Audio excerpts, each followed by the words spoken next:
يا حامل القرآن قد خصك الرحمن بالفضل والتيجان والروح والريحان يا حامل. السلام عليكم ورحمة الله وبركاته. الحمد لله وكفى وسلام على عباده الذين اصطفى. اللهم صل على محمد وعلى آل محمد كما صليت على إبراهيم وعلى آل إبراهيم إنك حميد مجيد. اللهم بارك على محمد وعلى آل محمد كما باركت على إبراهيم وعلى آل إبراهيم إنك حميد مجيد. سبحانك لا علم لنا إلا ما علمتنا إنك أنت العليم الحكيم. اللهم انفعنا بما علمتنا وعلمنا ما ينفعنا وزدنا علما. رب اشرح لي صدري ويسر لي أمري واحلل عقدة من لساني يفقه قولي. اما بعد. معزز ناظرین، خلاصہ مضامین قرآن کے سلسلے میں آج ہماری چوتھی نشست ہے،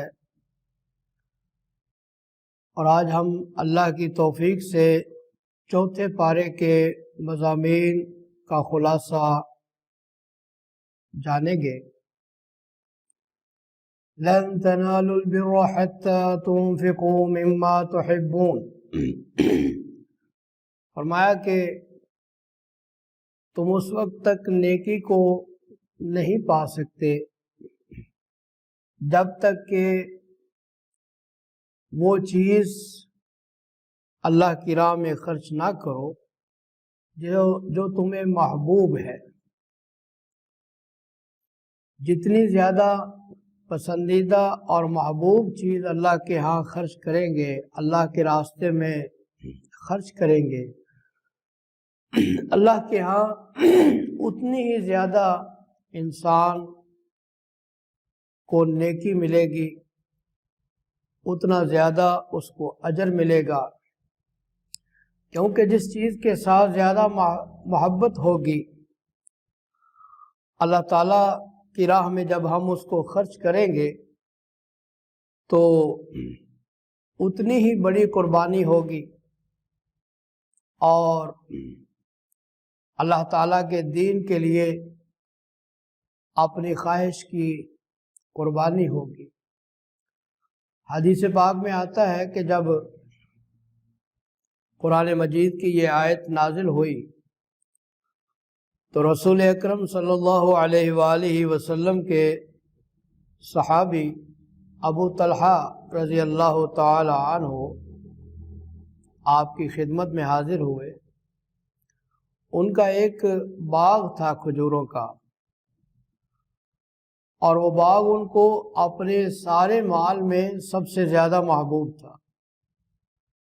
تو عرض کی کہ اللہ تعالیٰ یہ حکم دیتا ہے کہ ہم اپنی محبوب چیز اللہ کے راہ میں قربان کریں، تو یہ باغ مجھے سب سے زیادہ محبوب ہے، یہ میں اللہ کے لیے وقف کرتا ہوں۔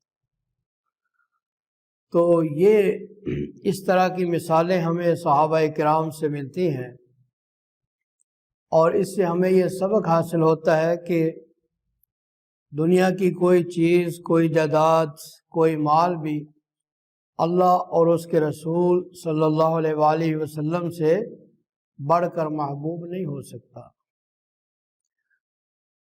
پھر اسی پارہ کے اندر سورہ آل عمران میں اللہ تعالیٰ نے فرمایا یا ایھا الذین آمنوا اتقوا اللہ حق تقاتہ، اے ایمان والو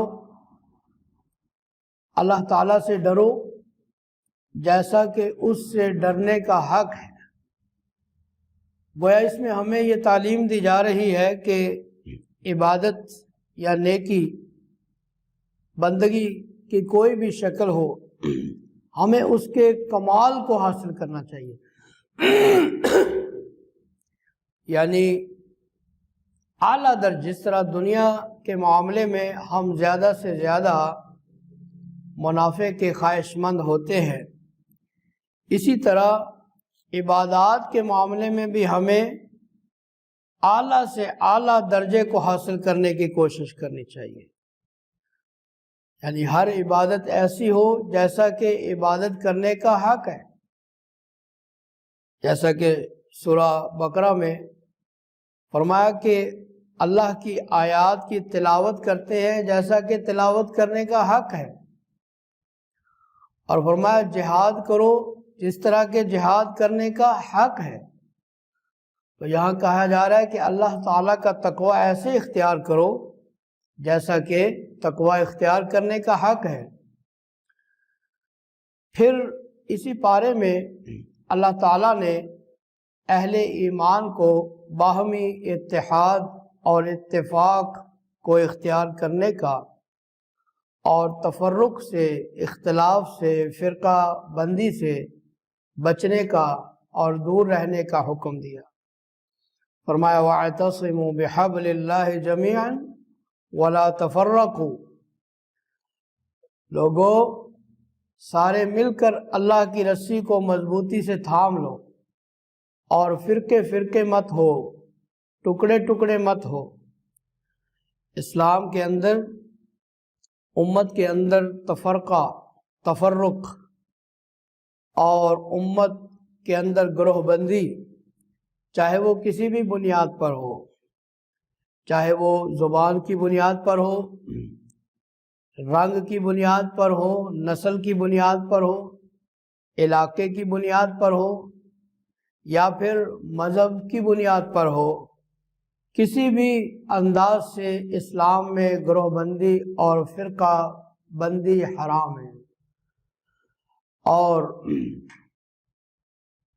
ہم جانتے ہیں کہ رسول اللہ صلی اللہ علیہ وآلہ وسلم کے مبارک دور میں اور صحابہ کرام خلفائے راشدین کے دور میں مسلمانوں میں کوئی فرقہ بندی نہیں تھی اور کوئی گروہ بندی نہیں تھی۔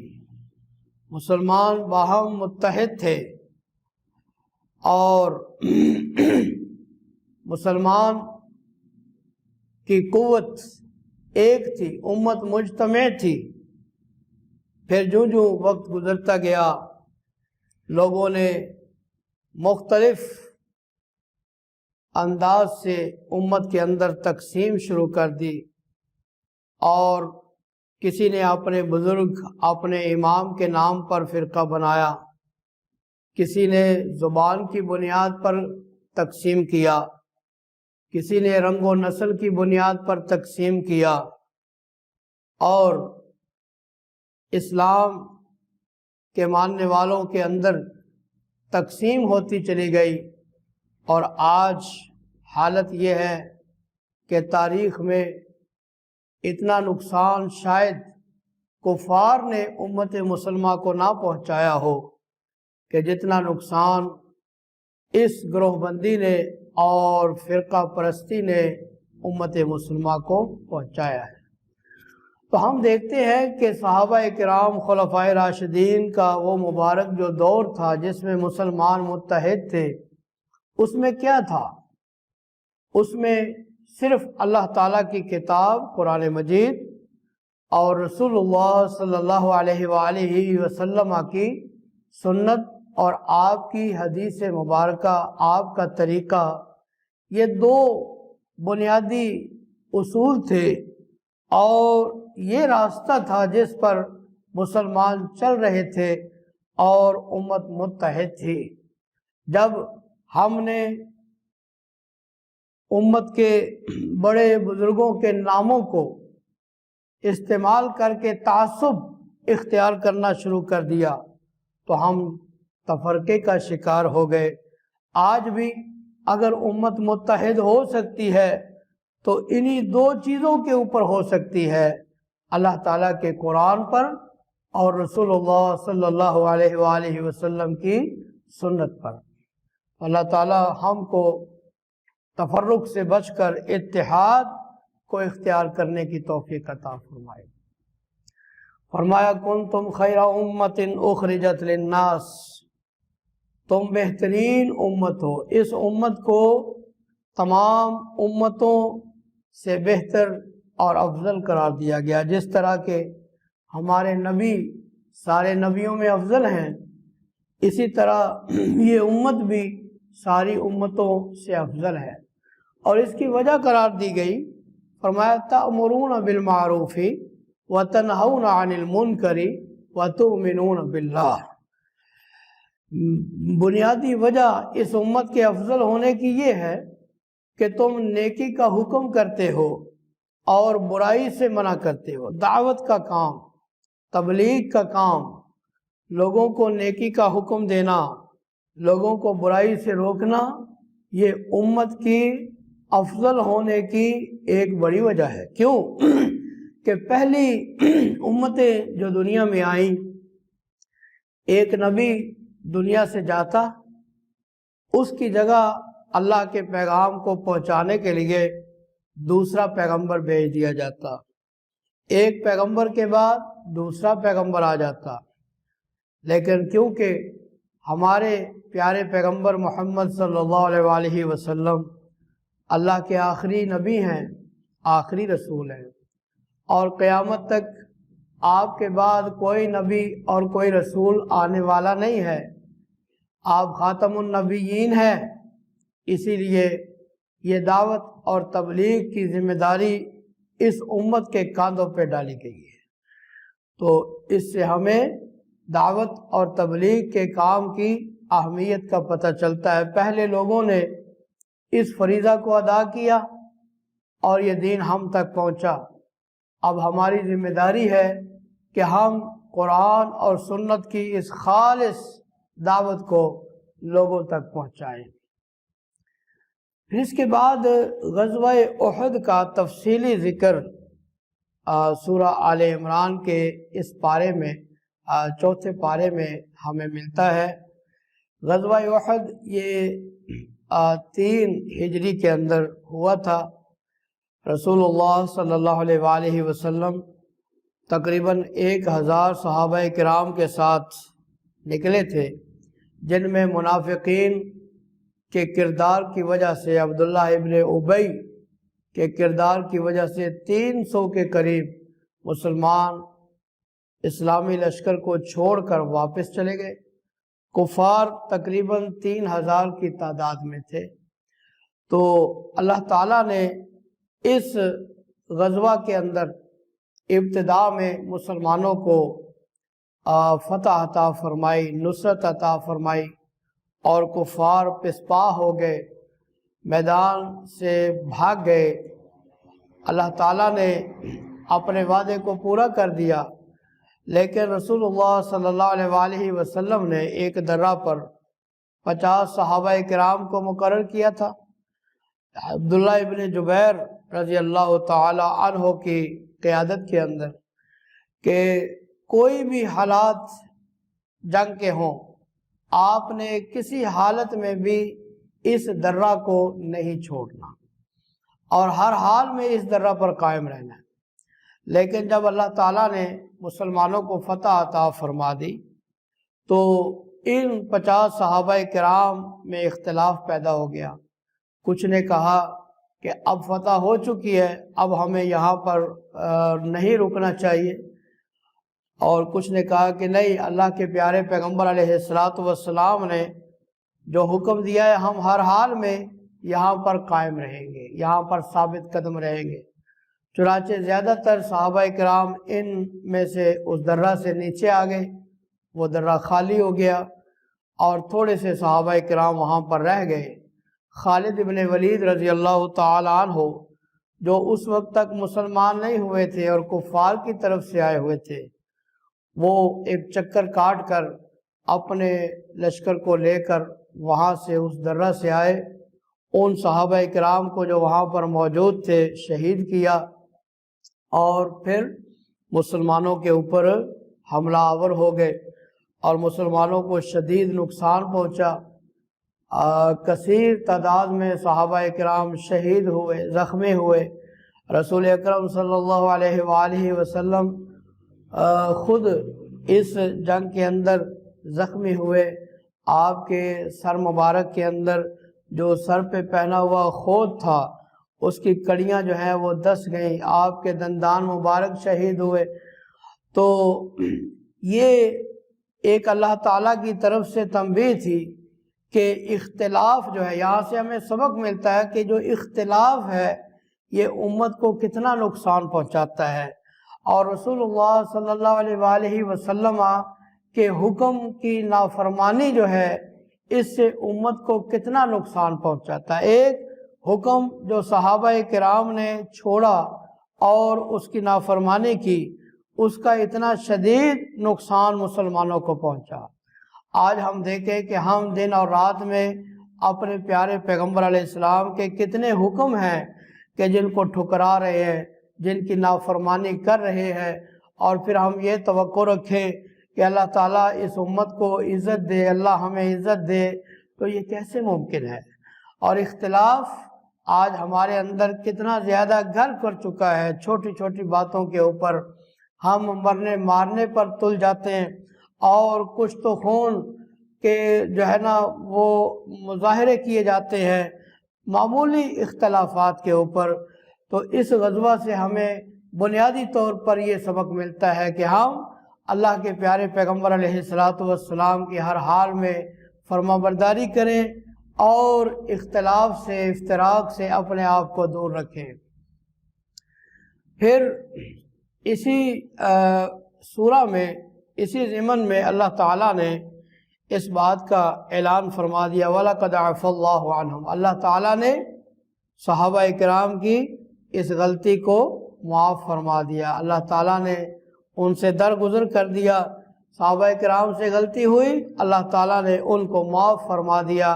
اب امت میں سے کسی کو یہ حق نہیں ہے کہ ان صحابہ کرام پر طعنہ زنی کرے اور ان صحابہ کرام پر تنقید کرے، کیونکہ اللہ تعالیٰ نے ان کی معافی کا اعلان فرما دیا۔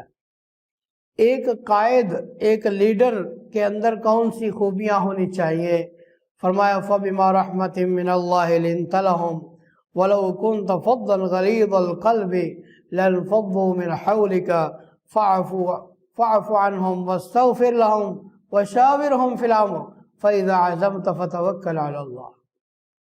اے میرے محبوب محمد صلی اللہ علیہ وسلم، اللہ کی رحمت کی وجہ سے آپ ان کے لیے نرم دل ہو گئے۔ ایک لیڈر کو نرم دل ہونا چاہیے۔ اگر آپ سخت دل ہوتے، ترش روح ہوتے، تو یہ آپ سے دور بھاگ جاتے ہیں۔ آپ صلی اللہ علیہ وآلہ وسلم کو بتایا جا رہا ہے، آپ کی صفات بتائی جا رہی ہیں، آپ نرم دل ہیں، سختی کرنے والے نہیں، اور ان سے درگزر کیا کریں، اللہ سے ان کے لیے بخشش کی دعائیں کیا کریں، اور ان سے اپنے معاملات میں مشورہ طلب کیا کریں اور اللہ پر توکل کیا کریں۔ یہ ایک قائد اور ایک لیڈر کی خوبیاں ہیں جو اس کے اندر ہونی چاہیے۔ پھر صحابہ کرام کے حوالے سے ایک عظیم ان کی جو ہے صفت بیان کی جا رہی ہے کہ غزوہ بدر میں باوجود اس کے کہ وہ زخمی تھے، باوجود اس کے کہ وہ زخموں سے چور تھے اور نڈھال تھے غزوہ احد کے واقعات کی وجہ سے، لیکن جب وہ واپس مدینہ آئے اور ان کو پتہ چلا کہ کفار دوبارہ مدینے پر حملہ کرنے کی تیاری کر رہے ہیں، تو یہ صحابہ کرام انہوں نے اپنی کمزوریوں کو، تھکاوٹوں کو، زخموں کو بھلا کر دوبارہ کھڑے ہو گئے اور انہوں نے کہا کہ ہم تیار ہیں کفار کے ساتھ مقابلے کے لیے اور اسلام کے لیے قربانی دینے کے لیے۔ فرمایا الذین قال لهم الناس ان الناس قد جمعوا لكم فاخشوهم فزادهم ایمانا وقالوا حسبنا اللہ ونعم الوکیل۔ جب ان سے کہا گیا کہ لوگ کفار پھر جمع ہو رہے ہیں، تم ان سے ڈر جاؤ، لیکن صحابہ کرام ان سے خوف زدہ ہونے کی بجائے فرمایا ان کے ایمان اور زیادہ بڑھ گئے، اور انہوں نے اپنی زبان سے کہا حسبنا اللہ و نعم الوکیل، ہمیں اللہ ہی کافی ہے، ہمیں اللہ ہی کافی ہے اور وہ بہترین کارساز ہے۔ اللہ پر توکل کیا۔ یہ صحابہ کرام کی عظمت اور یہ صحابہ کرام کی شان ہے جو اللہ تعالیٰ نے قرآن کریم کے اس مقام پر بیان فرمائی۔ سورہ آل عمران کے آخر میں اللہ تعالیٰ نے بڑی ہی پیاری دعائیں جو ہیں اپنے محبوب لوگوں کی بیان فرمائی اور ان کی خوبی بیان فرمائی۔ فرمایا جو اولو الالباب ہیں، عقل والے، عقل مند لوگ، سمجھدار لوگ، ان کی خوبی یہ ہے الذین یذکرون اللہ قیاما وقعودا وعلی جنوبہم ویتفکرون فی خلق السماوات والارض، ہر حال میں، قیام کی حالت میں ہوں، کھڑے ہوں تب بھی، بیٹھے ہوں تب بھی، لیٹے ہوں تب بھی، ہر حال میں وہ اللہ کا ذکر کرتے ہیں، اللہ کو یاد رکھتے ہیں، ہر حال میں ان کی زبان پر اللہ کا ذکر رہتا ہے۔ اور دوسری خوبی فرمائی وَيَتَفَكَّرُونَ فِي خَلْقِ السَّمَاوَاتِ وَالْأَرْضِ، آسمان و زمین کی جو تخلیقات ہیں ان میں غور و فکر کرتے ہیں۔ ذکر اور فکر یہ اہل ایمان کی بڑی نمایاں خوبیوں میں سے خوبیاں ہیں اور صفات ہے۔ پھر فرمایا کہ ان کی جو دعائیں ہیں، بڑی پیاری دعائیں، اللہ تعالیٰ نے ان کی ذکر فرمائی۔ ربنا انک من تدخل النار فقد اخزیتہ وما للظالمین من انصار، اللہ اے ہمارے رب، تو جس کو جہنم میں داخل کر دے تو نے تو اس کو رسوا کر دیا، اس کے لیے رسوائی ہی رسوائی۔ ربنا اننا سمعنا منادیا ینادی للایمان ان آمنوا بربکم فآمنا، اے ہمارے رب ہم نے ایک منادی کرنے والے کو سنا جو ایمان کی منادی کر رہا تھا اور کہہ رہا تھا لوگوں اپنے رب پر ایمان لے آؤ، ہم ایمان لے آئے۔ ربنا فاغفر لنا ذنوبنا وکفر عنا سیئاتنا وتوفنا مع الابرار، اے ہمارے رب ہمارے گناہوں کو بخش دے، ہماری غلطیوں کو مٹا دے اور ہمیں نیک لوگوں کے ساتھ فوت کرنا، موت ایمان والی آئے، نیک لوگوں والی موت آئے، خاتمہ بالایمان، یہ انتہائی اہم چیز ہے، اس کے لیے دعا کی جا رہی ہے۔ ربنا وآتنا ما وعدتنا علی رسلک ولا تخزنا یوم القیامہ انک لا تخلف الميعاد، اے ہمارے رب اپنے رسولوں کے ذریعے جو تو نے ہم سے وعدے کیے ان کو پورا کرنا، ہمیں عطا کرنا، اور قیامت والے دن ہمیں رسوا نہ کرنا، قیامت کی رسوائی سے ہمیں بچا لے۔ یہ بڑی ہی پیاری دعائیں ہیں، ان کو ہمیں یاد کرنا چاہیے اور اپنی دعاؤں کے اندر ان کو شامل رکھنا چاہیے۔ سورہ النساء، نساء کا معنی ہے خواتین، عورتیں۔ اس نام سے یہ ظاہر ہوتا ہے کہ اس سورہ میں خواتین کے متعلق مسائل کثرت کے ساتھ بیان کیے گئے ہیں، اور سب سے پہلی بات جو بتائی گئی، فرمایا کہ لوگوں اپنے رب سے ڈر جاؤ، وہ تمہارا رب جس نے تمہیں ایک جان سے پیدا کیا، وَخَلَقَ مِنْهَا زَوْجَهَا، اور اس ایک جان سے آدم سے اس کی بیوی کو پیدا کیا، وَبَثَّ مِنْهُمَا رِجَالًا كَثِيرًا وَنِسَاءً، اور ان دونوں سے پھر بہت سارے مرد اور عورتوں کو پھیلا دیا۔ یعنی یہاں ہمیں بتایا جا رہا ہے کہ عورت جو ہے وہ کوئی غیر انسانی چیز نہیں ہے، بلکہ وہ مرد کی پسلی سے پیدا کی گئی ہے اور مرد کے وجود کا حصہ ہے۔ گویا میاں بیوی کے جو تعلقات ہیں ان کی طرف اشارہ کیا جا رہا ہے کہ عورتوں کے ساتھ حسن سلوک کیا جائے اور رشتوں کا لحاظ کیا جائے۔ پھر اسی طرح اسی پارے میں، اسی سورہ میں اللہ تعالیٰ نے ایک سے زیادہ جو شادیاں ہیں، نکاح ہے، اس کا ذکر فرمایا، اجازت دی۔ فرمایا 2 سے نکاح کرو، 3 سے کرو، 4 سے کرو، لیکن 7 بنیادی شرط بیان کر دی۔ فَإِنْ خِفْتُمْ أَلَّا تَعْدِلُوا فَوَاحِدَةً، فرمایا کہ اگر تمہیں اس بات کا خوف ہو کہ تم عدل نہیں کر سکو گے تو پھر ایک ہی عورت سے نکاح کافی ہے۔ یعنی ایک سے زیادہ اگر نکاح ہے، بیویاں ہیں، ان کے اندر اگر عدل نہیں ہے تو یہ اللہ تعالیٰ کے ہاں بہت بڑا جرم ہے۔ حدیث پاک میں آتا ہے کہ جس شخص کی 2 بیویاں ہیں اور اس نے ان دونوں میں عدل قائم نہیں کیا، فرمایا قیامت والے دن جب یہ آئے گا تو اس کے جسم کا ایک حصہ مفلوج ہوگا، ایک حصہ اس کے جسم کا مفلوج ہو چکا، فالج زدہ ہوگا، جس نے دنیا میں 2 بیویوں کے درمیان عدل قائم نہیں کیا۔ پھر اس کے بعد اسی پارے میں سورہ نساء میں وراثت کے احکام جو ہے کثرت سے بیان کیے گئے۔ سورہ نساء کے دوسرے رکوع میں کثرت کے ساتھ جو وراثت کے احکام ہے، وارثوں کا کیا کیا حصہ ہے، اگر والدین فوت ہو جائیں تو اولاد کو کیا حصہ ملے گا، اولاد میں سے اگر صرف بیٹیاں ہیں ان کو کیا حصہ ملے گا، 2 بیٹیاں یا زیادہ ہیں ان کا کیا حصہ ہے، اگر 1 بیٹی ہے اس کا کیا حصہ ہے، بیٹے اور بیٹیاں ہیں ان کا کیا حصہ ہے، اور اسی طرح اگر جو ہے اولاد فوت ہو جائے تو ان کی وراثت میں والدین کا کیا حصہ ہے، شوہر فوت ہو جائے بیوی کا کیا حصہ ہے، بیوی فوت ہو جائے شوہر کا کیا حصہ ہے۔ وراثت کے احکام اور مسائل کثرت سے تفصیل سے یہاں پر بیان کیے گئے ہیں۔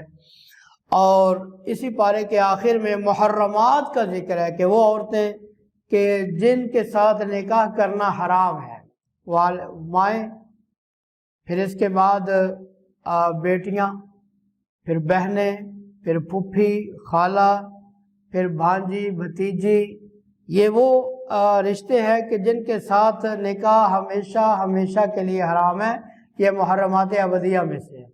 پھر کچھ رشتے وہ محرمات ذکر کیے گئے کہ جن سے نکاح وقتی طور پر، یعنی جو شوہروں والی عورتیں ہیں جو پہلے ہی کسی کے نکاح میں ہے، جب تک کہ ان کا شوہر فوت نہ ہو یا ان کے شوہر طلاق نہ دیں، وہ بھی تمہارے لیے حلال نہیں ہے۔ تو یہ چوتھے پارے کے مضامین میں سے چند ایک آپ کی خدمت میں عرض کیے گئے ہیں۔ اللہ تعالیٰ سے دعا ہے کہ رب العالمین ہمیں قرآن کریم کو سمجھنے اور اس کے مطابق عمل کی توفیق عطا فرمائے۔ وآخر دعوانا ان الحمد للہ رب العالمین۔ يا حامل القرآن قد خصك الرحمن